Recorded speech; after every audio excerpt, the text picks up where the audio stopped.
ॐ शन्नो मित्रः शं वरुणः शन्नो भवत्वर्यमा शन्नो इन्द्रो बृहस्पतिः शन्नो विष्णुरुक्रमः नमो ब्रह्मणे नमस्ते वायो त्वमेव प्रत्यक्षं ब्रह्मासि त्वमेव प्रत्यक्षं ब्रह्म वदिष्यामि ऋतं वदिष्यामि सत्यं वदिष्यामि तन्मामवतु तद्वक्तारमवतु अवतु माम् अवतु वक्तारम्। ॐ शान्ति शान्ति शान्ति। शङ्करं शङ्कराचार्यं केशवं बादरायणं सूत्रभाष्य कृतौ वन्दे भगवन्तौ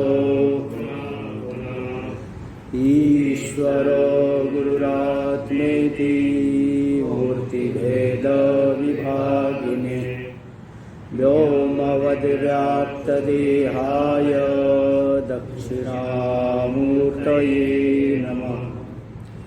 ॐ शान्ति शान्ति शान्ति। कृष्ण यजुर्वेद की तैत्तरीय उपनिषद पर विचार किया जा रहा है। इसका जो प्रथम शिक्षा अध्याय उसके जो एकादश अनुवाक मंत्र हो गया था, भाष्य थोड़ा सा रह गया है।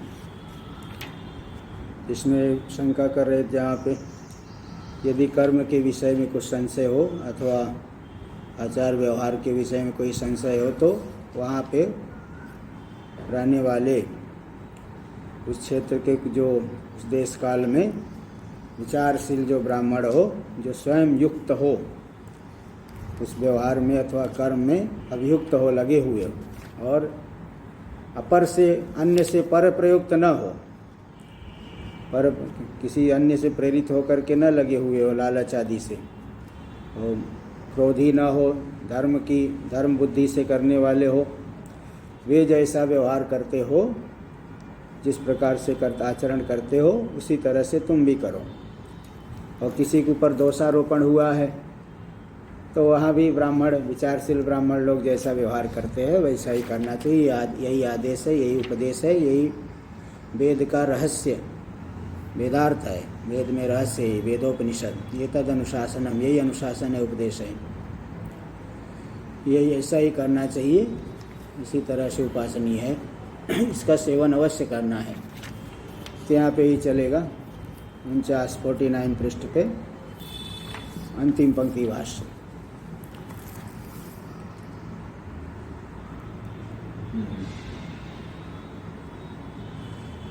टीका भी एक पंक्ति है, एवं कर्तव्यम अर्थम उपदिश्य। इस तरह से कर्तव्य अर्थ का उपदेश करके अनुष्ठान काले समुत्पन्न संशय निवृत्ति अर्थम, कर्तव्य अर्थ का उपदेश करके अनुष्ठान काल में जो संशय उत्पन्न होगा उस संशय की निवृत्ति के लिए शिष्टाचार प्रमाणयितव्य, शिष्टाचार को प्रमाण रूप से देना चाहिए। त्याह अथैवम इत्यादि नाम, अथैवम यदि वर्तमान से ये दे दिए। तो यहाँ अपर प्रयुक्ता मतलब स्वतंत्रा, पर प्रयुक्त न हो, दूसरे के अधीन होकर के कर रहे हो ऐसा नहीं। अभ्युक्ता मतलब अभिशस्ता, अभ्युक्त हो कोई, अभिशस्त मतलब जिसके ऊपर दोषारोपण हुआ है, तो दोष का संदेह है, किसी पातक की शंका है, तो उसके तो ब्राह्मण लोग, विचारशील ब्राह्मण लोग जैसा उसके विषय में व्यवहार करे वैसा तुम्हें भी करना चाहिए। एष आदेशो विधि, यही आदेश है, यही विधि है तुम्हारे लिए। एष उपदेश पुत्रादिभ्य पित्रादीनाम, पुत्रादि के लिए पिता आदि का यही उपदेश है। एष वेदोपनिषद, वेद रहस्यम वेदार्थ, यही वेद का रहस्य वेदार्थ है। एतदेव अनुशासनम ईश्वर वचनम, यही अनुशासन है, ईश्वर वचन है। आदेशवाच्यस्य विधेरुक्तत्वात्। आदेशवाच्य विधि, आदेश पदवाच्य विधि तो कही जा चुकी है, तो इसलिए अनुशासन मतलब ईश्वर वचन, ऐसा अर्थ ले लिया गया। सर्वेषां व प्रमाणभूतानाम अनुशासनम एतत्। सभी जो प्रमाणभूत है, प्रधान प्रमाणों में, सभी प्रमाणों में यही अनुशासन है, क्योंकि किसी भी प्रमाण से यह विरुद्ध नहीं है।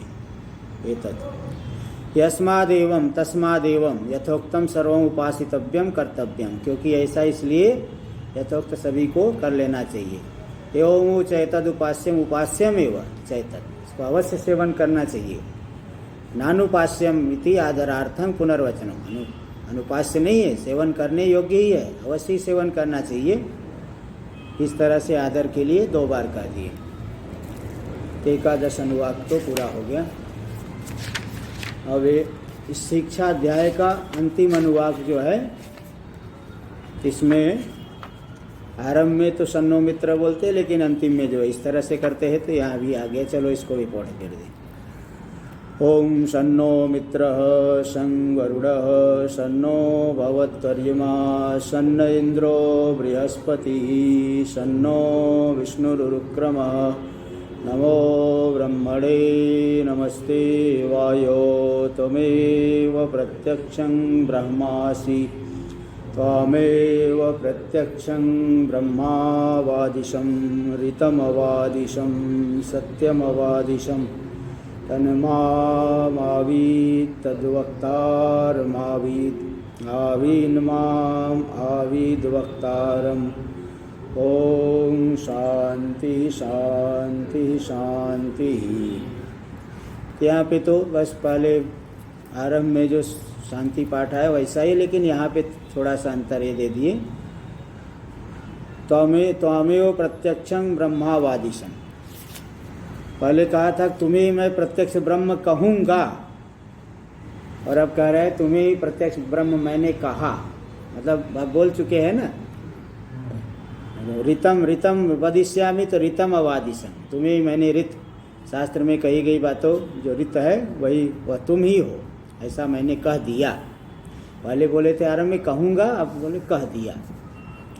सत्यम अवादिशं, सत्य उसी का अनुष्ठान करेंगे तो सत्य हो गया, तो सत्य तुम्हें ही मैंने कहा है।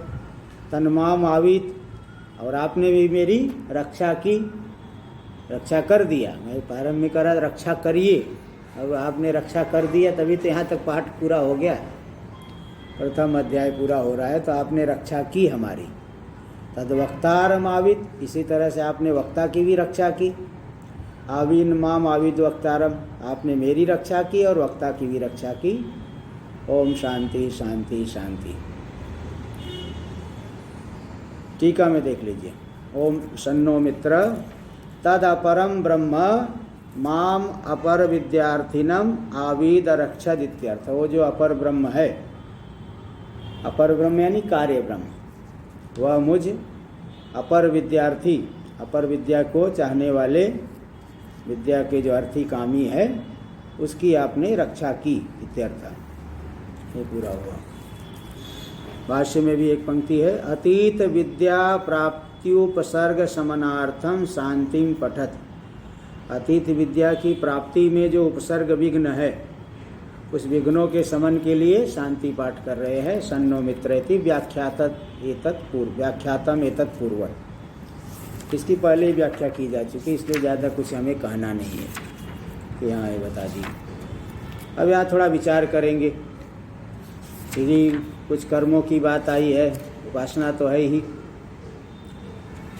तो ये थोड़ा यहाँ विचार करेंगे। टीका में आद्यानुवाके केवलाया विद्याया निःश्रेयस साधनत्वम उक्तम। प्रथम अनुवाक में केवल विद्या को ही निःश्रेयस साधन कहा गया है। प्रथम अनुवाक जो आया था सन्नो मित्रः, तो वही सन्नो मित्र जो है इसमें बता दिए थे, विद्या की प्राप्ति के लिए तो प्रयत्न किया जा रहा है। तो हाँ, यश छंदसाम तो पंचम अनुवाक है ना, कौन सा चतुर्थ है? नहीं, वो चतुर्थ अनुवाक है। वो चतुर्थ अनुवाक है। आद्य अनुवाक वही सन्नो मित्र ही था, शांति पाठ ही था उसमें, प्रथम अनुवाक वही था। आद्यानुवाके केवलाया विद्याय निःश्रेयस साधनत्वम उक्तम अपि। प्रथम अनुवाक में बताए थे भाष्य आदि में, टीका में, कि केवल विद्या ही निःश्रेयस का साधन है। वहाँ विचार हुआ था कि कौन जो है, तो केवल विद्या ही निःश्रेयस मुक्ति का साधन है। निश्चितम श्रेय इति निःश्रेयस, चतुर सूत्र लग जाता है, वही निःश्रेयस का साधन है, ऐसा कहा गया। तुक्तम अपि स्फुटीकर्तुम, वो तो कहा तो गया है, लेकिन तो भी उसको स्पष्ट करने के लिए कर्म विधि उपलभ्य, कर्म विधि की प्राप्ति करके प्रसंगात पुनर्विचारयितुम उपक्रमते, प्रसंग संगति से पुनः विचार करने के लिए उपक्रम कर रहे, आरंभ कर रहे हैं। अत्र तच्चिंत्यते इत्यादि नावास में, अत्र तच्चिंत्यते विद्या कर्मणोर विवेकार्थम, विद्या और कर्म का विवेक करने के लिए यहाँ पे चिंतन किया जाता है। क्या चिंतन करना है, बता रहे हैं कि किम कर्मभ्य एव केवलेभ्य परम श्रेय उत विद्या सव्यपेक्षेभ्य आहोषित विद्या कर्मभ्यां संहताभ्यां विद्याया वा कर्मापेक्षया पेक्षाया उत केवलाया एव विद्याया इति। इतने विकल्प कर रहे हैं, 5 विकल्प हो गया। केवल कर्म से ही मुक्ति है, अथवा विद्या सव्यपेक्ष, विद्या की अपेक्षा, विद्या को गौण रखते हुए, विद्या यानी उपासना, उसको गौण रखते हुए कर्म से मुक्ति है, अथवा आहोषित विद्या कर्मभ्याम संघताभ्याम, दोनों संगत मिल करके, प्रधान, दोनों का प्रधान रूप से समुच्चय हो करके, उपासना से समुचित कर्म, इससे मुक्ति है। अथवा हाँ, तीसरा हो गया नहीं, अब चौथा है विद्याया वास कर्मापेक्षाया, विद्या कर्म की अपेक्षा रखेगी, यानी कर्म को गौण रूप से अपेक्षित करेगी। प्रधान हो गई उपासना, कर्म हो गया गौण, तो कर्म सापेक्ष विद्या से होगी, ये चौथा विकल्प हो गया। केवलाया एवं विद्याया, केवल विद्या से ही मिल जाएगी, तो इस तरह से यहाँ पे विचार किया जाएगा। वैसे समुच्चय तो कर्म का उपासना के साथ ही हो सकता है, लेकिन यहाँ पे, हाँ, यहाँ पे विद्या मतलब ब्रह्म ज्ञान ले रहे, विद्या यानी ब्रह्म ज्ञान के सापेक्ष जो कर्म, तो यहाँ केवल कर्म से है कि ब्रह्म ज्ञान सापेक्ष कर्म से है, अथवा विद्या कर्म दोनों से है, अथवा विद्या कर्म सापेक्ष विद्या से है, अथवा केवल विद्या से। यहाँ विद्या का अर्थ अभी मालूम पड़ जाएगा। वैसे तो उपासना भी कहीं कहीं समुच्चय वाले प्रसंग में उपासना लेते हैं, तो संभव है, लेकिन यहाँ मुक्ति किससे मिलेगी, इसलिए विद्या का अर्थ ज्ञान ही लिया जाएगा। तत्र केवलेभ्य एव कर्मभ्यास स्यात्, 5 पक्ष के मध्य में केवल कर्म से ही हो जाए मुक्ति,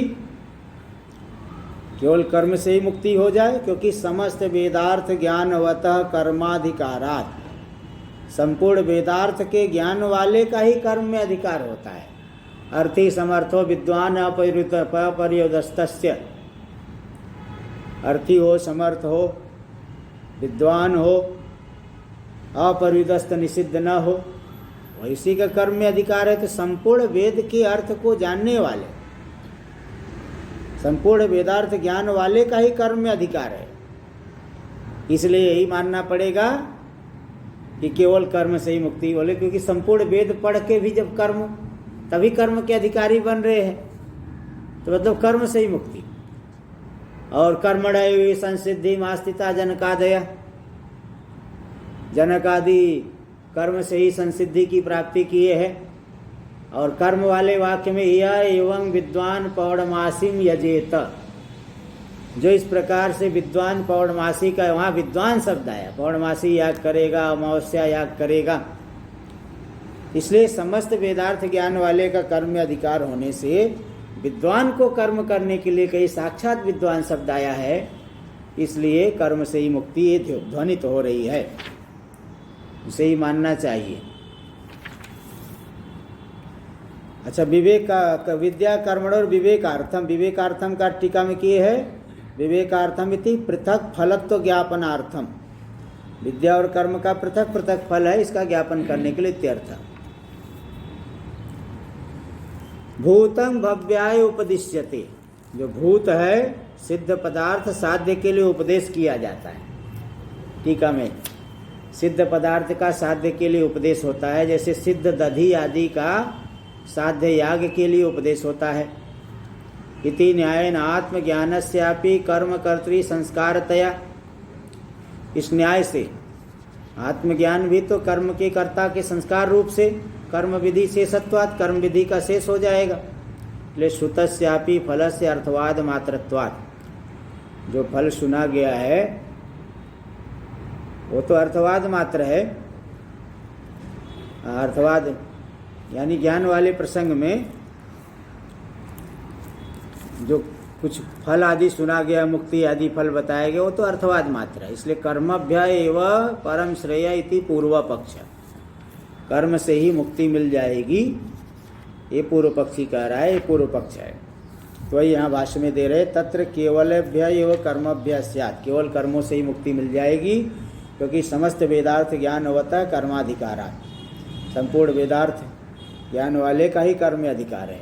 अवेद कृष्णोधिकंतव्य सरहस्यो द्विजन्मन, संपूर्ण वेद रहस्य के सहित द्विजाति को अवश्य जानना चाहिए। जो द्विजाति है ब्राह्मण क्षत्रिय वैश्य, उसको रहस्य के सहित संपूर्ण वेद का अध्ययन करना चाहिए। मनुस्मृति में आया इति स्मरणात्। अधिगमश्च सहोपनिषदार्थेन आत्मज्ञानादीना, अब वेद अपनी अपनी शाखा पढ़ोगे तो शाखा में तो कर्म कांड, उपासना कांड, ज्ञान कांड तीनों आया है, तो ज्ञान कांड तो पढ़ेगा ही वो, द्विजाति कोई भी है। तदिगम तो उपनिषद अर्थ जो आत्मज्ञान है, आत्मज्ञान के सहित वेद के अर्थ को जानेगा, और वेद के अर्थ को जान करके कर्मानुष्ठान आदि भी करते हैं। यही जो बताया ना, विद्वान यजते, विद्वान यजन करता है। बताओ, ज्ञानी, ज्ञान हो जो है ज्ञानी मतलब वो हाथ सब पूरा पढ़ के वेद के अर्थ को ज्ञान करके यजन कर रहे हैं। अगर जो है कर्म से मुक्ति नहीं होती तो विद्वान यजते ऐसा क्यों बोलते? विद्वान को भी याग करना पड़ेगा, विद्वान यजते करे, विद्वान याजयति, विद्वान यजन कराता है। इति च विदुषा एवं कर्मण्यधिकार प्रदर्शते सर्वत्र, पूर्व पक्षी के चल रहा है ना, पूर्व पक्षी का है विद्वान का ही सर्वत्र कर्मों में अधिकार है। और ज्ञात्वा च अनुष्ठानम इति च, जान करके तो अनुष्ठान भी करते हैं, बिना जाने थोड़ी ऐसे ही कोई कहीं भी अग्नि जला लिए, थोड़ा सा जो है कुछ सरसों वरसों पड़ा हुआ है, तिल उल है, लाओ निकालो भाई, कुछ मिलाओ, तेल ताल मिला करके स्वाहा स्वाहा करने लगे, ऐसा नहीं, जान करके वो करते हैं। तो ज्ञात्वा च अनुष्ठानमिति च, जान करके तो अनुष्ठान होता है, तो पढ़ेगा वेद, अध्ययन करके अनुष्ठान करते हैं। और कृष्णस्य च वेद कर्मार्थ इति मन्यते केचित, संपूर्ण वेद कर्म के लिए ऐसा मीमांसक लोग मानते हैं, कुछ लोग आदि लोग मानते हैं। कर्मभ्यश्चेत परम श्रेयो ना वाप्येत, और दूसरी बातें भी कह रहा है, आपत्ति भी उठा रहा है, विपक्षे दंड, ऐसा नहीं मानोगे तो दंड आपत्ति है। यदि कर्मों से श्रेय परम श्रेय की प्राप्ति नहीं होगी तब तो पूरा का पूरा वेद ही अनर्थक हो जाएगा, वेद ही अनर्थक हो जाए। इसलिए कर्मों से ही परम श्रेय मुक्ति की प्राप्ति होगी, ऐसा पूर्व पक्षी ने कहा। टीका में सिद्धांतम, सिद्धांत को बता रहे, न इत्यादि न नित्यत्वात् मोक्ष इत्यादि न, सिद्धांत कह रहा न ऐसा मत कहो, कर्म से ही मोक्ष नहीं है, क्योंकि मोक्षस्य नित्यत्वात्, नित्यत्वात् मोक्षस्य, मोक्ष नित्य है। नित्य बताओ कर्मों से कैसे प्राप्त होगा? कर्मों से तो अनित्य फल मिलता है, यद यद कृतकम तत्तद अनित्यम, जो जो कार्य रूप है वो तो अनित्य होता है, तो कर्म से तो अनित्य फल मिलता है, नित्य तो मिलता नहीं है। इसलिए मोक्ष के नित्य होने के कारण कर्मों से मुक्ति की प्राप्ति नहीं हो सकती है। नित्यो ही मोक्षयिष्यते, देखो विवरण भाष्य, न नित्यत्वात् मोक्षस्य था संग्रह भाष्य, जिस बात को संक्षेप में कहे ना, उसी को थोड़ा विस्तार से बता रहे, इसलिए इसको बोलते विवरण भाष्य। नित्यो ही मोक्ष इष्यते, मोक्ष को तो नित्य ही माना जाता है। कर्म कार्य से च अनित्यत्वं प्रसिद्धम लोके, यदि कर्म का कार्य मानोगे मोक्ष को, वो तो अनित्य ही होता है लोक में। क्रिया करके घटपट बनाते क्या हमेशा रहता है? नष्ट हो जाता है। क्रिया का जो भी फल है अनित्य ही होता है, ये बात तो लोक में प्रसिद्ध है। कर्मभ्यस चेत श्रेयो अनित्यम स्यात् तस्यानिष्टम, कर्म से ही यदि श्रेय मानोगे, मोक्ष मानोगे, तब तो अनित्य हो जाएगा, वह तो अत्यंत अनिष्ट है। कर्म से ही यदि श्रेय माना जाए तब तो अनित्य हो जाएगा, जो कि अनिष्ट है। इस बात को युक्ति संगत श्रुति बता रही। युक्ति संगत श्रुति है ये। क्या है? छांदोग्य की श्रुति है। तद यथेह कर्म चितो लोक क्षीयते एवमेव मूत्र पुण्य चितो लोक क्षीयते। जैसे इस लोक में कर्म से संचित कर्म करके जिस कृषि करके जिस फसल की प्राप्ति करते हैं, अन्न की प्राप्ति करते हैं, वह भी नष्ट हो जाता है। व्यापार और नौकरी आदि करके जो धन की प्राप्ति करते वह भी नष्ट हो जाता है। जो कुछ भी हम बनाते हैं वह बिगड़ जाता है, नष्ट होता है। तो कर्म से संचित जो भी लोक मतलब भोग्य पदार्थ, भोग्य क्षीयते एवमेव अमूत्र। इसी तरह से पुण्य कर्मों के बल से कर्म करके धर्म के आधार पे मुक्ति पाना चाहोगे तो वह भी नष्ट हो जाएगी। इति न्यायानुगृहीत श्रुति विरोधात्। इस न्याय युक्ति से अनुगृहित श्रुति से विरोध है, इसलिए कर्मों से मुक्ति नहीं कही जा सकती। काम्य प्रतिसिद्धयोर अनारंभात् आरब्धस्य च कर्मणो उपभोगेन क्षयात् नित्यानुष्ठानाच प्रत्यवायानुत्पत्तिर ज्ञान निरपेक्ष मोक्ष इति चेत। देखो इसी तरह का विचार आरंभ में ही हुआ था, प्रथम अनुवाक में यही कह रहा था, वहाँ भी यही कहा था कि हम देखो भाई, मैं बताता हूँ कर्मों से मुक्ति कैसे होगी। काम्य कर्म नहीं करेंगे, निषिद्ध कर्म भी नहीं करेंगे। काम्य कर्म नहीं करेंगे, निषिद्ध कर्म नहीं करेंगे। हाँ, अरे निष्काम और नित्य कर्मों को किया, यहाँ काम्य कर्म नहीं करेंगे, निषिद्ध कर्म नहीं करेंगे। और आरब्ध से कर्मणा, और जो प्रारब्ध है उसको भोग करके छीड़ कर लेंगे। हाँ, आरब्ध से कर्मण उपभोगे न क्षयात्, उपभोग करके, और नित्य कर्म करेंगे जिससे आगे पाप न लगे। नित्य कर्म नहीं करने से पाप लगता है, तो हम करेंगे, क्यों पाप लगेगा भाई? नित्यानुष्ठानाच प्रत्यवायानुत्पत्तिर, नित्य का अनुष्ठान नहीं करें प्रत्यवाय ही नहीं बचेगा, बन होगा, पाप नहीं लगेगा। तो ज्ञान निरपेक्ष है वो मोक्ष। ज्ञान से, हाँ, ज्ञान के बिना ही मुक्ति हो जाएगी। आरंभ में भी देखो यही बताए थे। तो इति चेत सिद्धांति करा तच्च न, बोले इसका उत्तर पहले दे चुके हैं। एक ही जन्म में थोड़ी जो है सभी कर्म फल दे देते हैं। कर्म एक भविक नहीं है, इतने संचित कर्म है, विरुद्ध पुण्य है, विरुद्ध पाप है, एक ही जन्म में एक ही शरीर में कैसे भोग हो जाएगा? इसलिए ऐसा नहीं कर सकते। ज्ञान निरपेक्ष, केवल कर्मों से ही मुक्ति, ऐसा नहीं। तच्च न शेष, अच्छा तच्च न। अब इस पे आप हमें टीका में आ जाना है। अब टीका में आ जाइए। तच्च न, 2 बार तच्च न आया है, कौन सा तच्च न ले? तच्च न भी 2 बार आया है। चलो कोई नहीं, आगे वाला देख लेंगे, पहले भाष्य में ही चलो। बाद वाला तो, हाँ, बाद वाला तो आएगा, तो बाद वाले तो आएगा। हाँ, पहले वाला भी होगा तो भी टीका बाद में लिया जाता है, इसलिए चलो पहले भाष्य ही देखो। तच्च न 2 बार आया है। देखिए भाष्य। शेष कर्म संभवात, सिद्धांति कह रहा है एक ही जन्म में कैसे भोग करके प्रारब्ध का छीड़ कर लोगे बताओ? क्या संचित कर्म नहीं बचा हुआ है? उधर ध्यान ही नहीं दे रहे हो। संचित कर्म नहीं है क्या? शेष कर्म संभवा तन्निमित्त शरीरांतरोत्पत्ति प्राप्नोति इति प्रत्युक्तम। कर्म शेष संभव है, इसलिए उस शेष कर्म से अन्य शरीर की उत्पत्ति हो ही जाएगी। इस तरह से प्रत्युक्त आपकी शंका का निराकरण पहले किया जा चुका है, प्रथम अनुवाक में ही ये विचार आ चुका है। कर्म शेषस्य च नित्यानुष्ठाने न विरोधा क्षयानुपत्ति रीति च, ये बात भी हम बता चुके हैं कि जो कर्म शेष बचा हुआ है नित्य के अनुष्ठान से उसका कोई विरोध नहीं है, क्योंकि शुभ कर्म का शुभ से कोई विरोध नहीं होता। अगर छीड़ मानोगे भी तो धर्म से अधर्म का क्षय होगा, धर्म से धर्म का क्षय नहीं, सजाति का क्षय नहीं होता है, विजाति का क्षय होता है।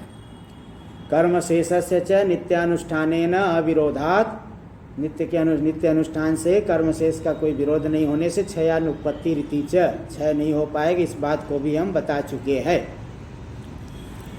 यदुक्तम समस्त वेदार्थ ज्ञानवत कर्माधिकाराद इत्यादि, जो ये कहा गया समस्त वेदार्थ जानने वाले का ही कर्म अधिकार इत्यादि, तच्च न, ये आपकी बात तत्कथनम न समीचीनम, वो कथन आपका समीचीन नहीं है। अब देख लीजिए टीका में, यद्यपि अध्ययन विधि प्रयुक्त्या कृष्णो वेदार्थ एकेन विचारितव्य, अध्ययन विधि स्वाध्यायो अध्येतव्य, अध्ययन विधि से प्रयुक्त होकर के, प्रेरित होकर के, उसकी प्रयुक्ति से, प्रेरणा से कृष्ण वेद का, कृष्णो वेदार्थ एकेन विचारितव्य, संपूर्ण वेद के अर्थ को एक के द्वारा विचार कर लेना चाहिए।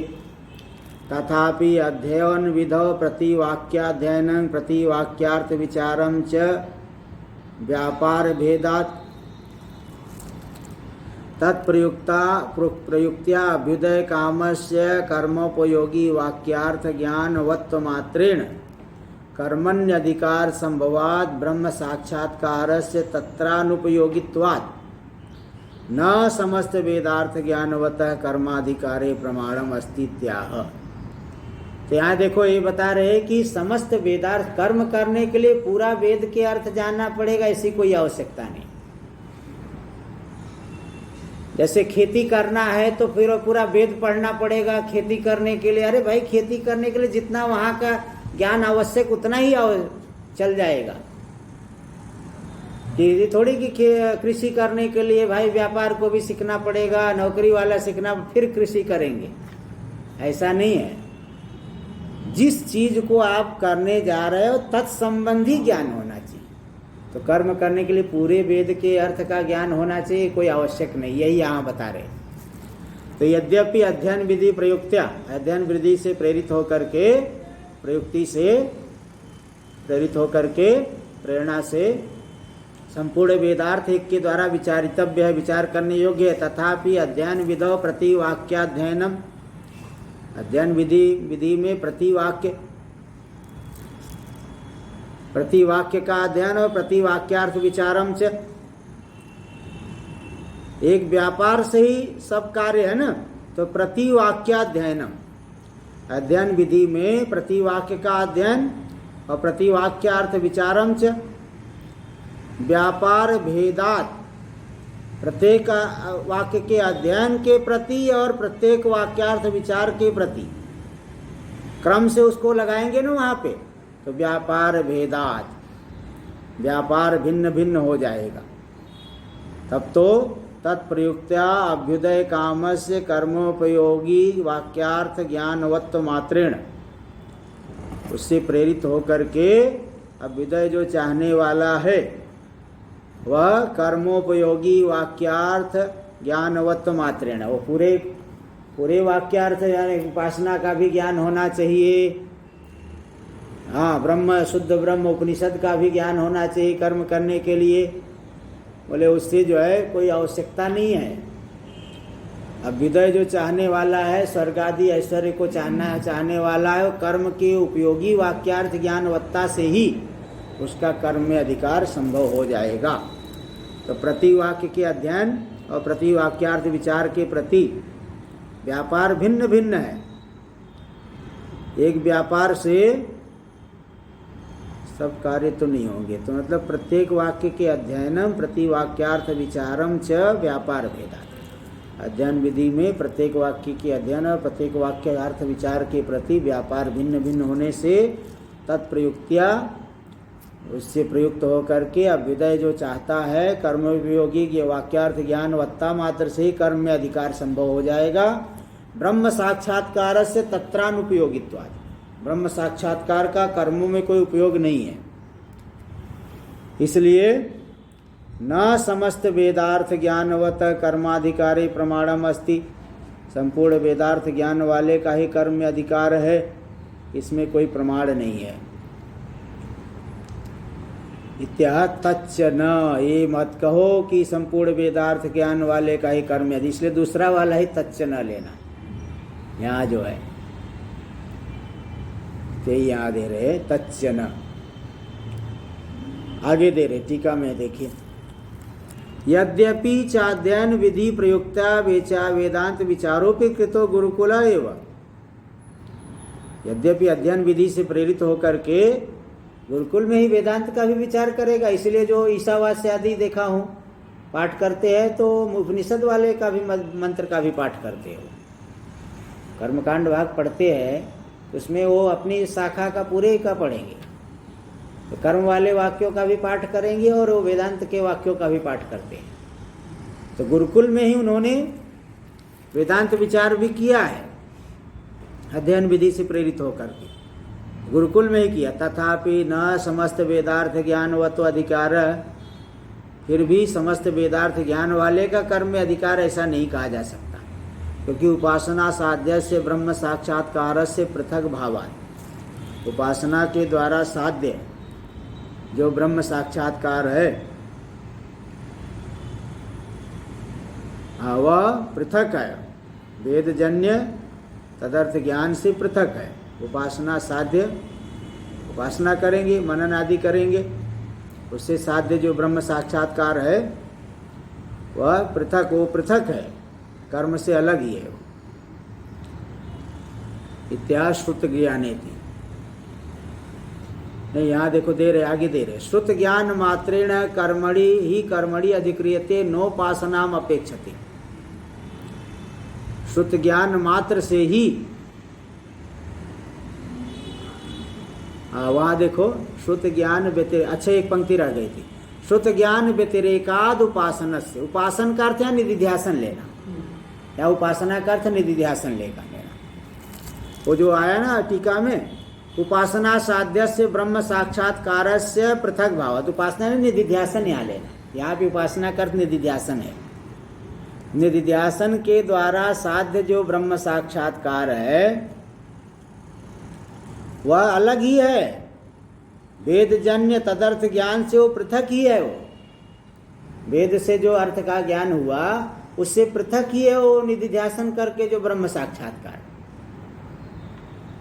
इसलिए वह उसकी वहाँ कर्म करने के लिए उसकी आवश्यकता नहीं है।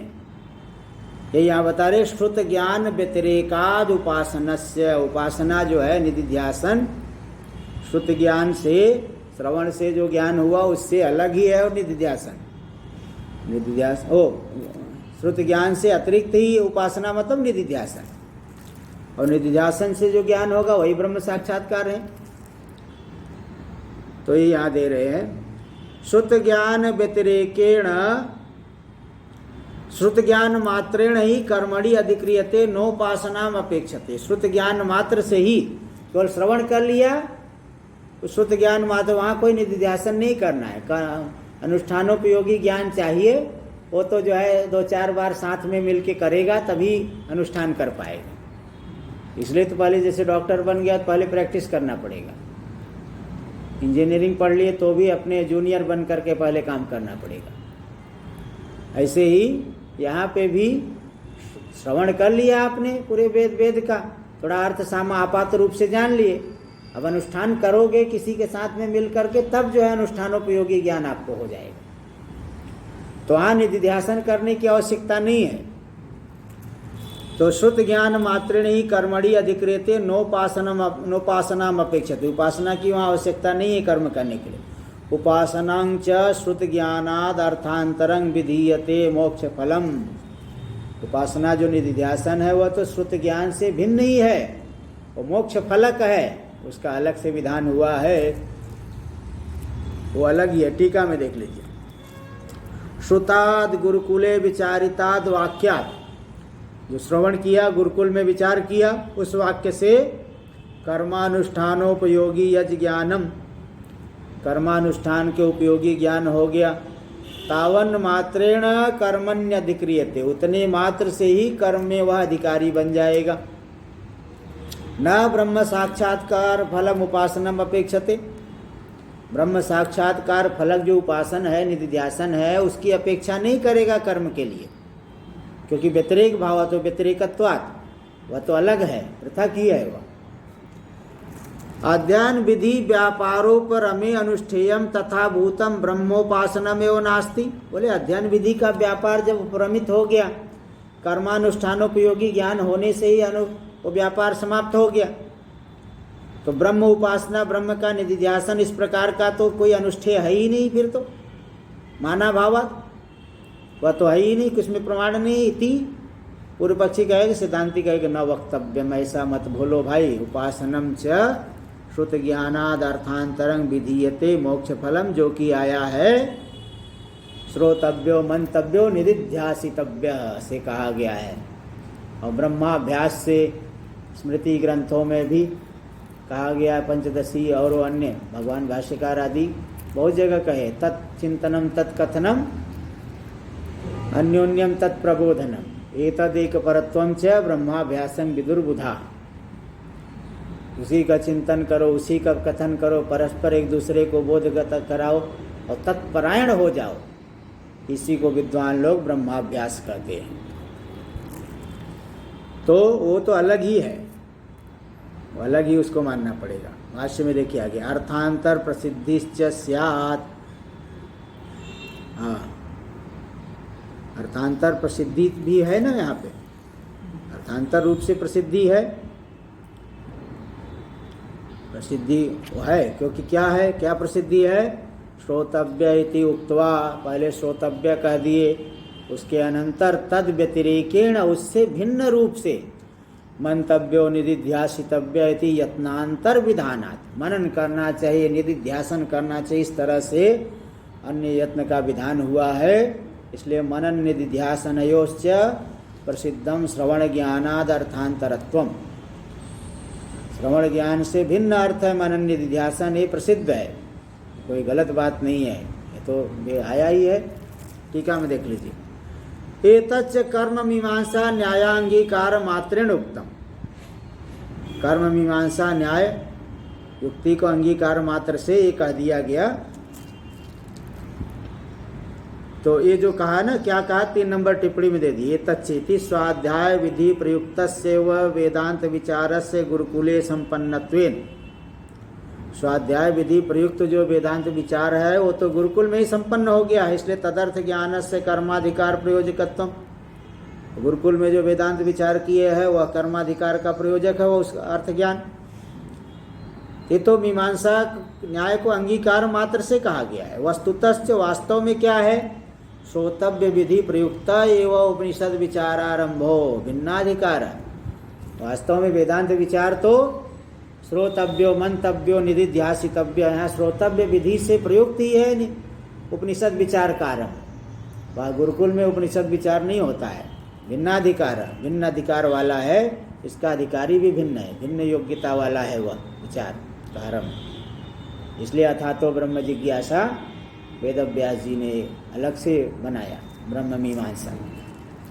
कर्म कांड विचारोपि उत्तर विधि प्रयुक्ता एवं इति प्रकटार्थे विप्रतिष्ठितम। कर्म कांड विचार भी उत्तर विधि से ही प्रयुक्त है, उत्तर विधि प्रयुक्त, मतलब उत्तर विधि से यहाँ लेना धर्म विचार विधि, धर्म विचार विधि से प्रयुक्त है कर्मकांड विचार। स्वाध्याय अध्येतव्य, वो तो केवल अक्षर ग्रहण मात्र से ही चरितार्थ हो जाएगा, और उसका विचार किससे प्रयुक्त है, तो धर्म विचार विधि से प्रयुक्त है। देखो यहाँ पे आया है, टिप्पणी में दिए 5 नंबर में, इसको देख सकते हैं, 5 नंबर टिप्पणी में दिए है। कि स्वाध्याय विधि कल्प्यो धर्म विचार विधि रेव तत्र उत्तर विधि रीति भाव। स्वाध्याय विधि से कल्प है धर्म विचार विधि, वही उत्तर विधि। तथा चोक्तम, इसको कहा भी गया है। तस्मात् गुरुकुले तिष्ठन, गुरुकुल में रहते हुए मधु मांसादि वर्जयन, मधु मांसादि का वर्जन करते हुए जिज्ञासेत विरुद्धत्वात् धर्मम इति अवगम्यते।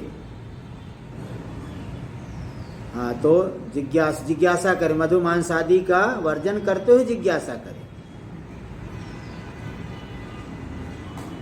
विरुद्धत्वात् धर्मम इत्यवगम्यते, क्योंकि वो विरुद्ध है ना, मधु मांसादि वर्जन एक विरुद्ध है, इसलिए धर्म उसका वर्जन करते हुए धर्म की जिज्ञासा करे। इति अवगम्यते इति किंच वेदम अनुच्य आचार्यो अंत्यो आसीनम अनुशास्ति। यहाँ जो आया है, वेद का अध्यापन करके आचार्य अंत्यवासी शिष्य को उपदेश देते हैं। इति अनुशासन वचनादपि, अनुशासन वचन से भी यहाँ पे कल्पितो विचार विधि, विचार विधि कल्पित हो गई। इति विभावनीयम। तो वही भाष्य टीका में दे, कर्मकांड विचारों की उत्तर विधि प्रयुक्त है। कर्मकांड विचार भी उत्तर विधि, धर्म विचार विधि से प्रयुक्त हुआ है। इति प्रकटार्थे प्रतिष्ठितम, प्रकटार्थ नाम के ग्रंथ में वो देखो 6 नंबर टिप्पणी में दिया है। प्रकटार्थ मतलब शारीरक भाष्य व्याख्यान वेद, शारीरक भाष्य की व्याख्या है। अनुभूति स्वरूपाचार्य जी ने प्रकटार्थ ग्रंथ लिखा है, तो जो है उसमें ये बात स्पष्ट है। चलो आगे, नवमी को, कल अष्टमी अध्याय रहेगा। ओम शन्नो मित्रः शं वरुणः शन्नो भवत्वर्यमा शन्न इन्द्रो बृहस्पतिः शन्नो विष्णुरुक्रमः। नमो ब्रह्मणे नमस्ते वायो त्वमेव प्रत्यक्षं ब्रह्मासि त्वमेव प्रत्यक्षं ब्रह्मवदिशं ऋतमवादिशं सत्यमवादिशं तन्मावीत् तद्वक्तारमावीत् आवीन्माम् आवीद्वक्तारम्। ओम शांति शांति शांति। शंकरं शंकराचार्यं केशवं सूत्रभाष्य कृतौ वन्दे भगवन्तौ। ईश्वरो गुरुरात्मेति मूर्तिभेद व्योमवद्व्याप्तदेहाय